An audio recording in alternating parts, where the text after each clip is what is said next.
Hey guys, Woodruff here. We are on to part three of the diabetes lecture. So this part goes over when things start to get a little complicated. So we're going to specifically talk about acute complications, how we know diabetes is getting better. Oh, excuse my burps. Better or worse. And so, like I've mentioned in my other diabetes lecture ones, this is my new lecture. I'm recording these during the Texas February ice storm of 2023. So just know that it's possible I could get interrupted by someone or something. There's a monster that lives in my house that is 5 years old and is very controlling and dominating of my time. So I will do my best. So far, have not been interrupted. So we will see. But I'll probably break this up. I'll probably talk about hypo and hyperglycemia in this one, and then I'll have a separate video just for DKA versus HHS. So anyway, first let's talk about how we know diabetes is getting better or worse. So a patient with diabetes is getting better if their blood sugar is well managed and well controlled. And that to really quantify that is hard because everyone's going to have a different goal. It's going to depend on their diabetes and how they're doing. It may never be in that normal range, like that 74 to 106, like we talked about before, but we want it manageable. Usually we like to maintain for an acutely ill person 140 to 180. And you might be like, whoa, like why would we want to keep it there? Keep in mind that if someone's acutely ill, they need more sugar. I don't want them down super low because they need the energy. They need that extra glucose to help. So it's okay while they're sick to keep around 140, 180. So I always tell patients this if patients are freaking out because they're like, oh, my blood sugar is never this high. I tell them, hey, right now your body needs it. It's okay. We're managing it. And we still give insulin in that range, but we're trying to just kind of keep it manageable. We definitely want to avoid it from getting too low. Of course, the other thing is I want them to have less complications or even better, no complications if possible. So how we know they're getting worse is if they have, and when I say that we're starting to talk about complications and crises, there's acute ones, there's chronic ones. So there's a variety to go through. So I'll probably separate these into different videos. But we can have abnormally high blood glucose, abnormally low blood glucose, or systemic or chronic complications, which we'll discuss later. Oop. That's right. All right, there you go. So, something that the new textbook brought up that I liked how they, kind of said overall is the goals for diabetes are to get back to the ABCs. So the A in ABCs is going to be a healthy hemoglobin A1C. So it's all about having a good A1C. The B is going to stand for blood pressure. So it's managing blood pressure, keeping that in a healthy range. And the C is for cholesterol. So A1C, blood pressure, and cholesterol, your ABCs for diabetes. By managing those, we reduce the risk for serious complications like heart attack and stroke, and other complications as well. Because a lot of the other complications, especially when we get to chronic complications, you're going to see that everything relates back to the blood vessels, and a lot of the management of these is going to be around blood sugar and blood pressure. But effectively, all of our treatments, education, it's all going to be geared towards I want to reduce their symptoms. I want to prevent acute problems, and prevent or delay, if nothing else, long-term complications. So let's get into that. There is 4 types of acute crises. So this video, I'm going to go over just hypoglycemia and hyperglycemia. The next video, I'll go over DKA and HHS. So what happens when your blood sugar gets low? So hypoglycemia officially, and it may vary based on your facility, but per the lovely textbook that we use for nursing school, it says a glucose is less than 70 is considered hypoglycemia. Now, some patients may be chilling at a 50 and feeling pretty good, but it don't matter what the number says, we do consider a glucose less than 70 to be hypoglycemia. And this is actually something you're going to hear and see more about as you're growing and becoming a professional nurse. There's certain measures that Medicare and Medicaid, that is the insurance for many people that we take care of. There are certain stipulations that Medicare and Medicaid make when it comes to hospitals care. So for example, if there's a patient that's on Medicare or Medicaid that comes to the hospital and gets an infection because of the device that we put in, or they get a pressure injury, the Medicare and Medicaid will stop paying for their hospital stay from the point that they got that injury, ulcer, infection, etc. One of the new measures that they're going to be adding here, and I don't remember which year it is, I want to say it's next year, but it could be in a couple years, is that they're going to stop paying for hypoglycemia as well. So avoidable hypoglycemic events. So they're seeing this also as something that hospitals can mitigate. So I think we're going to start to see maybe less episodes of hypoglycemia and have to worry more about hyperglycemia. But once we talk through hypoglycemia here, I think you'll start to understand why there is such a concern for hypoglycemia, why Medicare, Medicaid's taking it so seriously, because as much as we always worry, we're always like, oh, their blood sugar's high. Like, yes, high is really bad, but you go into a coma and die a lot quicker from hypoglycemia. So definitely want to avoid this. But anyway, so the way to remember kind of how this patient's going to look or what happens when their blood sugar gets low is there's kind of that saying, cold and clammy, give me candy, that a lot of people have talked about. And by the way, again, this is not my beautiful picture over here. What do you call it? There's amazing different companies that have made beautiful pictures and mnemonics and things like that. So all credit to them. They're fabulous. Highly recommend buying any of their products. And they don't pay me to say that, but I really do. I use them myself and they've helped me to study too. I'm a very visual person. Anyway, the big thing here is that a patient that has a low blood sugar, you have to think about what's going on here. Their blood sugar's low, so they're going to have signs that they don't have enough sugar or enough energy. So they may feel tired and lethargic. They may be hungry. They may be very irritable and agitated. Think of someone who's very hangry, like, someone who's waited too long to eat. This is how I get in my lecture. If I don't eat a good lunch and stuff before, as I get pretty hangry by the end. So the other thing is that when I'm really low on sugar, my body goes into fight or flight mode, like my sympathetic nervous system is activated. So the other thing that comes with that irritable, hangry mess is going to be, I'm going to be sweating and I get tachycardia. So everyone always assumes that when you have hypoglycemia, that your heart rate's going to go down because they're like, everything is low and slow. But here's the thing, my body's like, I need sugar. A bear's about to chase me, like the sympathetic nervous system is activated. So your heart actually starts racing. So sweating.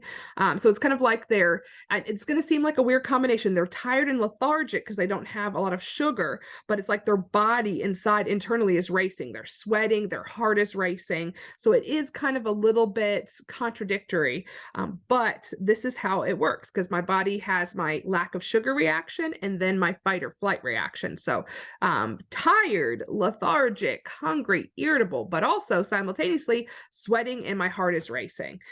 So we definitely look for those. Those are those hallmark signs of hypoglycemia. So we also, more like this is really going to tie into the, preventing hypoglycemia thing, like I was mentioning. We want to think about who gets a low blood glucose. So people can get a low blood glucose because they have not enough food.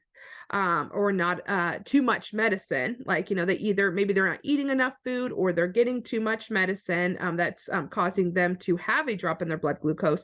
There also could be a mismatch where they're eating enough food and it's not too much medicine, but we're not timing them at the same time. That's the food medication mismatch, which is where effectively, like, imagine I'm giving insulin, but then I'm not giving them food in time and that insulin is dropping their blood glucose. It's the right dose of insulin, but they have to follow their insulin with food, etc. Or if it's oral medicine, same thing. They could be getting too much exercise or not enough food before exercise. We're going to talk about this, but exercise actually causes hypoglycemia. It leaches your energy because you're working hard trying to burn those calories. And so if you're exercising too much or if you're not eating before you exercise, you can have hypoglycemia.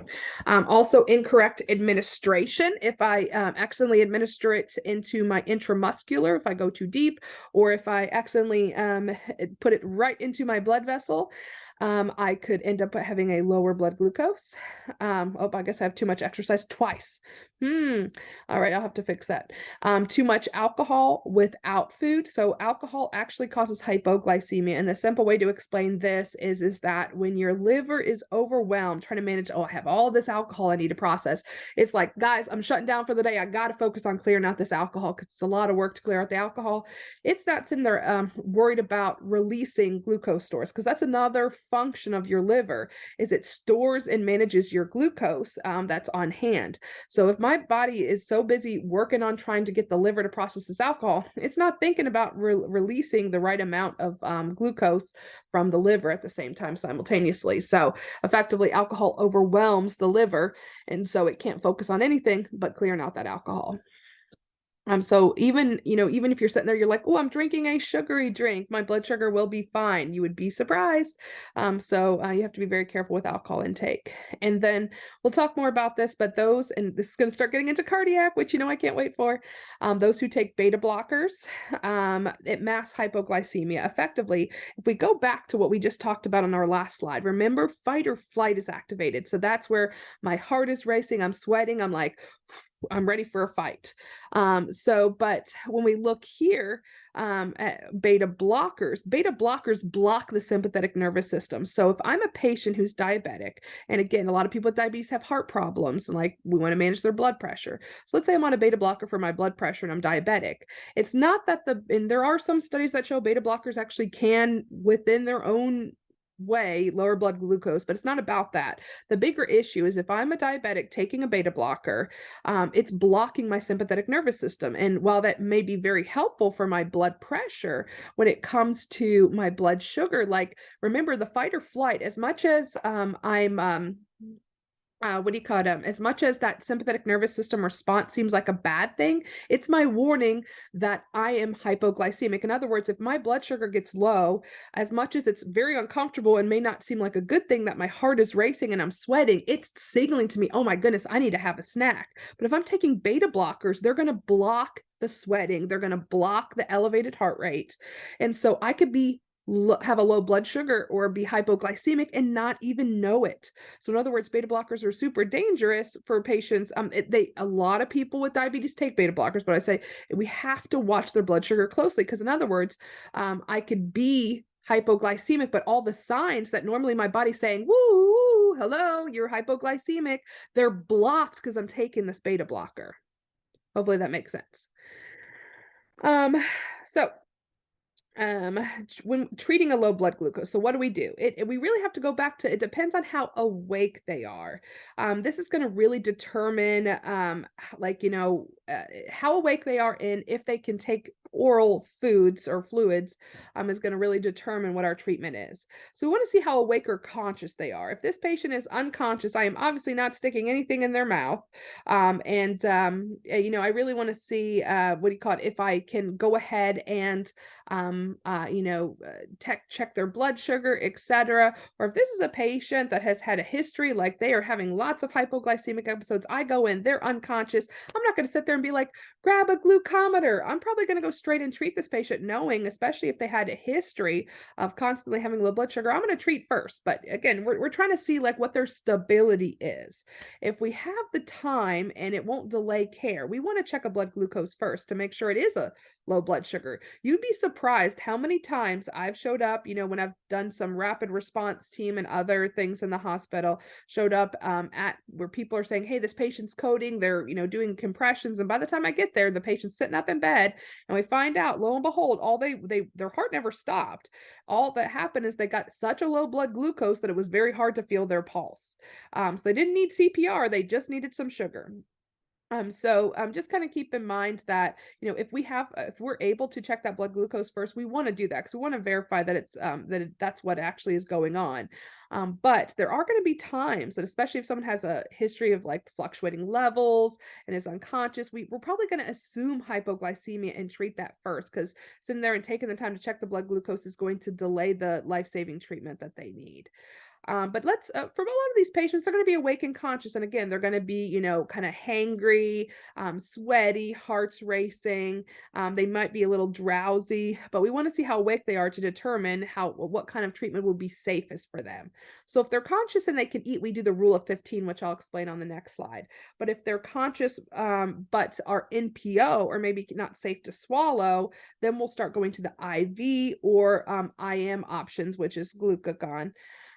If they're unconscious or if their symptoms are worsening, and depending on your hospital protocol, some of them it's like even if they're awake, alert, and maybe their blood sugar is like 40 something, but they're like, yeah, I'm fine, and maybe they have hypoglycemic unawareness or something. So for some hospitals, they have like, hey, if their blood sugar is this low, we're not sitting there and saying, here, have some orange juice. We're gonna go straight to the IV stuff. But so you're always going to follow your hospital protocol. But these are just some general guidelines to go along. So if conscious and they can eat, we do the rule of 15. We give them oral stuff to do. If they're conscious but they can't eat or can't swallow, then we're going to go to the IV stuff. And if they're unconscious or if they're very severely, hypoglycemic, we'll do the IV or IM options. So let's talk about the rule of 15.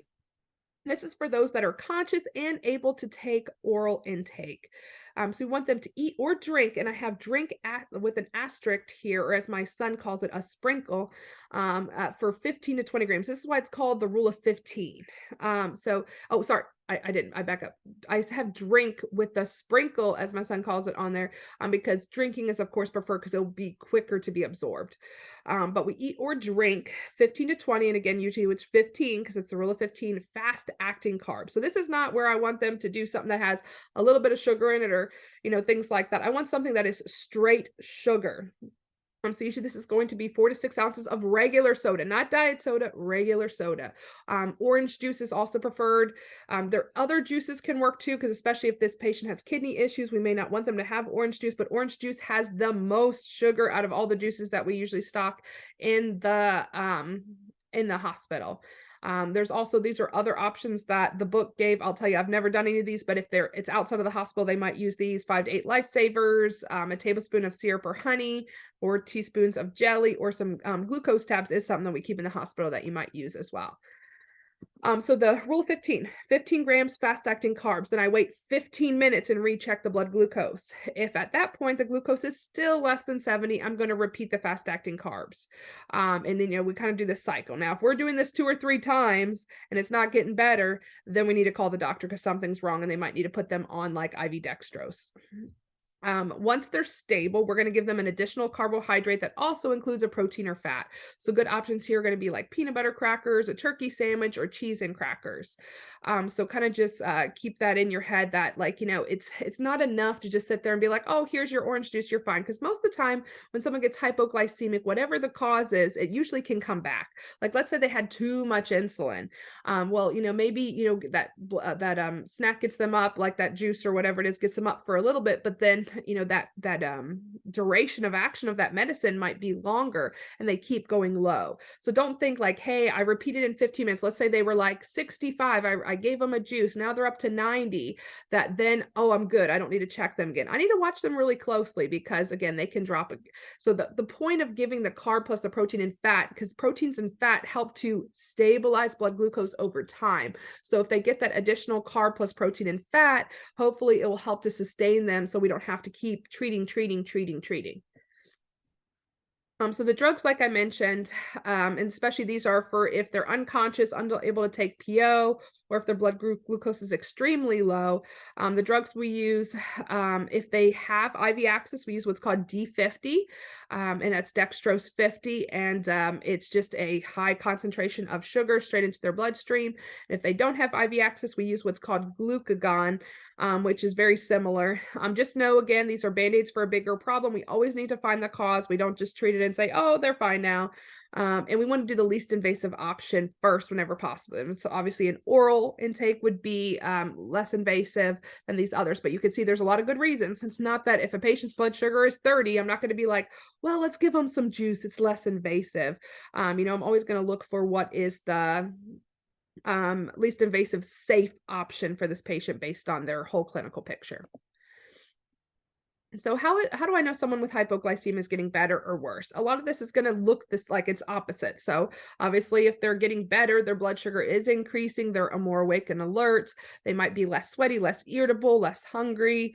Their heart rate may be coming back to normal. Whereas if they're getting worse, it's going to look the opposite. Their blood sugar continues to decrease or keeps decreasing. They're less awake. There's a return or persistence of their symptoms. Their heart rate is going up. And the complication or the end that could happen there, like I mentioned, that happened with my cousin a lot, is like a full coma from that low blood glucose. Because again, you have to think of it this way: is that the brain, if the brain's not getting enough sugar, it's like boom, shutting down. I can't work for no money, and the brain needs sugar in order to operate. All right, so as the nurse, for prevention here, I want to ask my diabetic patient if they know the signs and symptoms, because a lot of times we can prevent it from getting really bad if they know the symptoms. So this is a very key priority teaching for all diabetic patients: is what are the signs and symptoms when your blood sugar gets low? Do you know them? Can you feel it? Because some of people can't feel it. We'll talk about that. We want to monitor for signs of hypoglycemia, especially at high risk times. Like if we need to know when their insulin peaks and how long it can last to know when we need to monitor for hypoglycemia, and make sure that their meals or snacks are timed in a way that's going to fit into those times. Doing regular glucose monitoring, and especially those that are on beta blockers, like I mentioned, or that have hypoglycemic unawareness, which means their blood sugar gets low, but they don't even know it. And we'll talk more about that. We want to watch them a lot closer. But how about during or after an episode? So let's say that all of those at the top are just to prevent. So what can we do to actually, if they become hypoglycemic or after a hypoglycemic episode? So we want to try to determine potential causes, of course, to prevent further episodes. Like I said, we always got to get down to, okay, what caused this? What happened right before this happened? We want to monitor their mental status closely, because that's going to really where we're going to see those subtle changes that can help to tell us if they're getting better or worse. And then one other thing to consider is if the patient is unconscious as a result of their hypoglycemia, it's best to turn them on their side. It helps to prevent aspiration if they were to vomit, etc. But we want to encourage positive breathing. And a lot of students ask this, they're like, but don't you want them head of bed up? You can turn someone to their side and put their head of bed up, but it's best to have them on their side. It just for aspiration reasons if they cannot protect their own airway. So let's do an application check. I know you all love these. So a nurse is rounding on a client with diabetes type 1 after lunchtime and notices they are appearing more tired than they were earlier and are sweating and irritable. What action is most appropriate at this time? So keep in mind this question, it's giving you a scenario, and obviously it looks like, they're tired and they're sweating and irritable, which are all signs of hypoglycemia. But it's asking, okay, based on this patient, what action is most appropriate, which means all of these answers could be correct, but what's the best answer? So it looks like they have hypoglycemia. They're type 1. It's after lunchtime. Don't make any assumptions, but it seems like maybe they may have eaten. So we'll have to see. Let's look at our answers. So A says check to see how much of their lunch tray is eaten. Okay, well, that seems very reasonable. I want to know how much that they have eaten, because that's going to tell me like what the cause is of their hypoglycemia. But is that the first thing I want to do, or the most important thing to do? Like, is knowing how much of their lunch tray that they've eaten going to fix the problem right now? It might be something I need to do later, but I don't know if it's the first thing or the most important thing I want to do. Administer D50 IV push immediately. Well, it seems like they are hypoglycemic, but I haven't confirmed it yet. I don't know for sure that they actually have hypoglycemia, and it doesn't seem like they're incredibly unstable. They're conscious. They're able to talk to me. There's nothing to show that they're unconscious or unable to communicate. So I'm not sure that that's going to be the first thing, even though that is the action that I want to take, is give some sort of treatment for hypoglycemia. As a whole. Administer IV insulin subcutaneous per prescription. Well, this answer choice is trying to trick me. It's trying to see if I know if it's hypo or hyperglycemia, and this is the opposite of what I want to do. Right now, they are showing signs of low blood glucose. So if I give them insulin, it will actually decrease their blood glucose even more. So this answer choice is put here to make sure that I know that I'm looking at hypoglycemia. So some people may assume they're looking, oh, it's lunchtime. A lot of times I create stories, so I'm not judging y'all here, but you guys can create a story. Hey, they just ate and now they're tired and they're sweating and irritable. Oh, that must be hyperglycemia because they just ate. But you want to look as a whole, the sweating, the irritability, that's more linked to hypoglycemia than it would be hyperglycemia. But so far, I don't like any of these answers. So let's see what the last one is. Perform a point of care bedside glucose test. Well, this sounds like just the thing I need to do. Because again, I don't know if they've eaten or not, because it's possible they could be hyperglycemic. But the best action right now, since they are not, I would say, not incredibly unstable, they are conscious, based on what's in this question, is to see what's going on. And if they're low, then I would take further action to see if, I don't know, maybe they need to eat something or what's going on. But let's start with what is their blood glucose. The best thing to do, if I don't know if someone's high or low, is to check it if I have the time and it's safe, to check it, that it won't delay care and possibly cause harm to that patient. All right, so now let's talk about, so D is the correct answer there.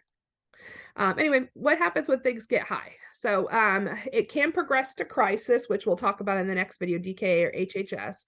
But effectively, when blood sugar gets high, also known as hyperglycemia, this is just like what it looks like when someone's diagnosed with diabetes. So we kind of say like high and dry because their blood sugar is high, all those sugars in their bloodstream, it's not in a helpful place. So they can have some symptoms that are similar. There's a lot that is similar between high and low blood glucose, which makes it harder, but you want to look for just these subtle differences.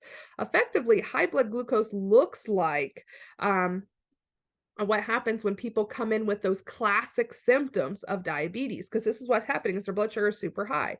Now they can have no symptoms, or they could have the peeing a lot, thirsty and hungry, the polyuria, polydipsia, polyphagia.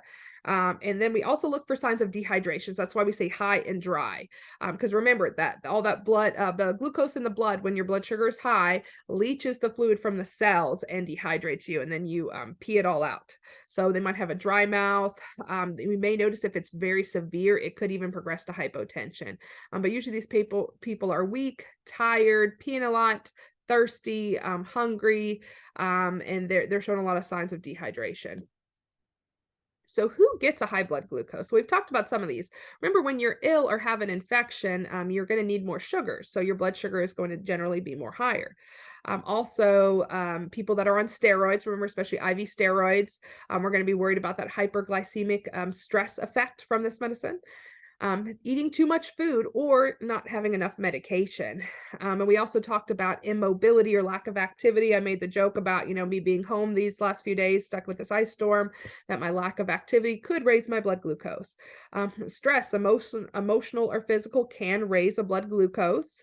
It's the stress response in the body. Or if I'm not absorbing insulin or medications correctly, or maybe not taking my medications correctly, using the same site over and over, etc. So what do we do for a high blood glucose? So the big thing is, remember, there's a problem, there's too much sugar, and then there's a problem that I'm dehydrated. So drinking fluids helps in two ways. It rehydrates me and it dilutes that excess sugar in my blood. So fluids, fluids, fluids. It's so important. Anytime you think high blood glucose, think fluids. We're going to check our blood sugars more frequently to make sure we're staying ahead of it. We need to take insulin or other medications as prescribed. Even if we're not eating, sometimes we still have to take that insulin. And then if there's ketones or any signs that it's progressing to crisis, especially for type 1, we're going to contact the healthcare provider, because that's going to show we may be going into DKA, which I think is our next slide. But that is the end of hyper versus hypoglycemia, beginning of talking about acute crises. I hope this helped. See you for the next one.